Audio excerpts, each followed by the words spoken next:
Good afternoon, welcome back to another tutorial. Now you might have already seen me create this design here where I created a fairly traditional shaped arrangement called a triangle, but I arranged the flowers in a grouped and blocked manner. I said that I would redo it again, but this time in a more traditional style. So that's what I'm going to do today. So I've already taken all the flowers apart. I've got a fresh block of floral foam just sitting in the top. That's nice and secure in there. I'm not going to worry about putting tape over the top because it is quite secure there in my container. In the previous video, I started with my gladioli and I'm going to do the same. I don't want to take too much of the length off because I really want to look at using the flowers at the same size and shape they were last time. But what I'm going to do this time is instead of grouping my gladioli together at the top, I'm going to use the gladioli to create the widths of my arrangement as well. So what I'm going to do is cut these down shorter. I'm going to get two that are fairly similar in length, and then I'm going to get that really traditional outline shape where my gladioli form the 2 points of my triangle.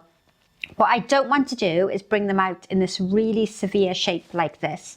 In a raised container, it looks much better to angle them downwards. And what I've done is I've worked right at the back of the foam, so I'm in line with that gladioli at the back. I'm not bringing these forward, so they're in this position here. They're right at the back, in line, in that almost 90-degree angle at the back. And then I've got that shorter piece that I cut off. So I'm going to bring that towards the front of my arrangement to create the profile, and I'm going to get a really nice shape starting.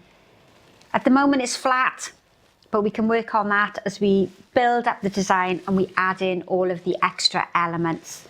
Now in the previous arrangement we had this really lovely pampasgrass style material, and I'm going to really make that symmetrical pattern on either side of the arrangement.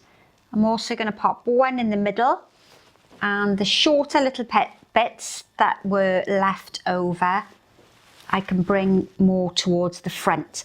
Now one side is a bit heavier than the other, so I'm just going to take off the top section and then I can balance it off. So now we have that really symmetrical design. Everything, if you think of a center line running down the middle, everything is matching on either side. Now I am restricted to the length of the flowers from the previous arrangement, but what I'm looking to do now is to fill in this area here.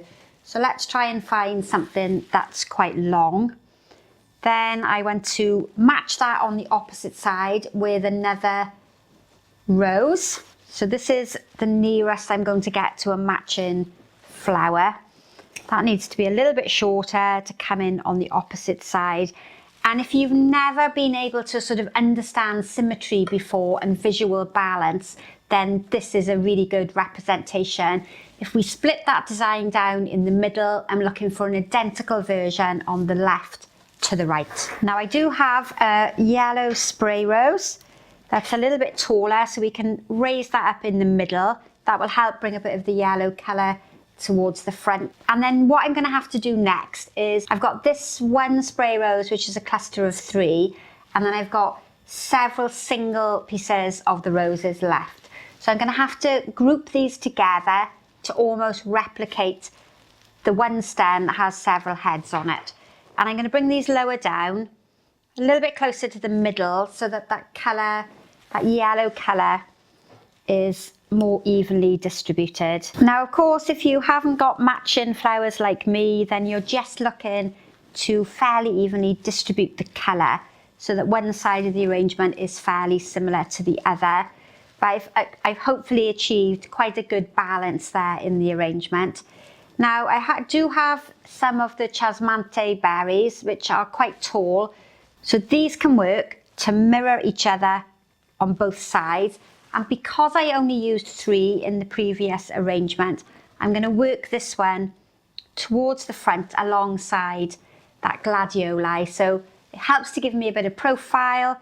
You can see now that the design isn't flat here at the front, and it also balances off that colour and texture. The next choice of material I'm going to go for is the kangaroo paw. And this time I'm going to cut it down into shorter pieces and bring it in between the two main gladioli pieces that have given me my width. And then again, we've got that really structural pattern taking place. Everything is matching on either side. And sometimes when you're a beginner, this is the easier style to do. You're just copying one side and creating a mirror image of it on the opposite side. Not everybody likes this style because it can look a bit unnatural, but it is often the first style of arrangement that's taught to you when you go off and learn flower arranging or floristry. Now I'm going to go next with the 3 protea, because these are a fairly large flower, or dried flower in this case, and I think getting these in the arrangement before I overfill it will be more beneficial. So I'm going to aim one towards the middle, and then we're going to pop 2 front left and front right, and we are almost creating visual triangles. So if you can see the 3 protea here, we've got a triangle. If we look at 3 of the spray roses, these 2 and the top section, we've got another triangle. So within that outline, you create visual triangles, which helps visually strengthen that outline shape. So now I'm going to look for 2 of the longer roses, and that's my sort of only option. We'll cut those to the same length. These can work to the outside edge alongside the gladioli. Then I've got 3 left, so I'm thinking 1 in the middle. So my shorter one here can work its way in between the spray roses, and that now almost becomes my focal flower. And then with the 2 that I've got left, which are a fairly similar length, they can work here towards the outside. Remember that I'm working facing the camera, so I'm not 100% sure if these are in the right position. But if we look here, we're creating a variety of triangles inside the arrangement, which is really all about formal flower arranging. Now, the obvious place that we need flowers, I think, is in this part and this part here. So that's where I'm going to place my chrysanthemum heads. Again, I'm going to have to try and find 2 that are fairly similar and that will match one another, and they can fit in these gaps here. You might have noticed that I'm not cutting the flowers, and that's really because I've only just taken them out of the floral foam, so they haven't had a chance to dry up. But if you are arranging and you're a beginner, make sure you do a clean cut before you put it into the floral foam. So the longer stem, I'm hoping to get up slightly towards the back and almost behind that spray rose. So the colour now is fairly evenly balanced. Then I've got 2 remaining little spray chrysanthemums, and by cutting these into a similar length, I'm going to bring the colour down towards the front and the front bottom of the arrangement. Again, balancing them off fairly equally on either side. Now, the last material that I've got to add in is those brown spider amaranthus, and this time I'm going to place them in separately rather than in a group towards the front. These are going to drape beautifully down over the container and really help that whole arrangement blend in with the container. And now it's just a case of me adding in that lovely birch.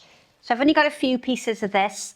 1 is going to come towards the back, and then I'm going to fan the 2 remaining pieces out either side in a very traditional manner, so that we've got that little bit of darker colour in towards the back. And then already cut and prepared to the right length is these smaller pieces of eucalyptus, which are going to tuck in quite nicely towards the back. It's really important, if you haven't been watching many of the tutorials, it's really important that you cover all of your floral foam, otherwise it'll dry out and then your flowers won't have any water. And I've done quite a good job of covering the foam at the front, just by spreading out the flowers fairly evenly. So I'm just going to use a couple of remaining pieces of the eucalyptus, just tucked in a couple of areas where I might have some foam showing. And that's my more traditional triangle design completely finished. Now it's quite a vibrant autumnal colour combination. It might not be something that all of you will like. I always think it's nice to step out of your comfort zone occasionally. But hopefully you can see that you can create a fairly traditional triangle shape in a more modern grouped style or a traditional style like this. Let me know in the box below which one you prefer. If there's anything that you would like me to show you a tutorial on, then please comment in the box below. Don't forget to subscribe to the channel, hit that notification bell if you want to be told every time I upload a new tutorial. Pop over to the website and see what online courses we've got running. And don't forget to stay till the end of the video because you'll see some close-ups of all the individual flowers and a photograph of the finished design. So thank you as ever for watching. I look forward to seeing you next time. Bye for now.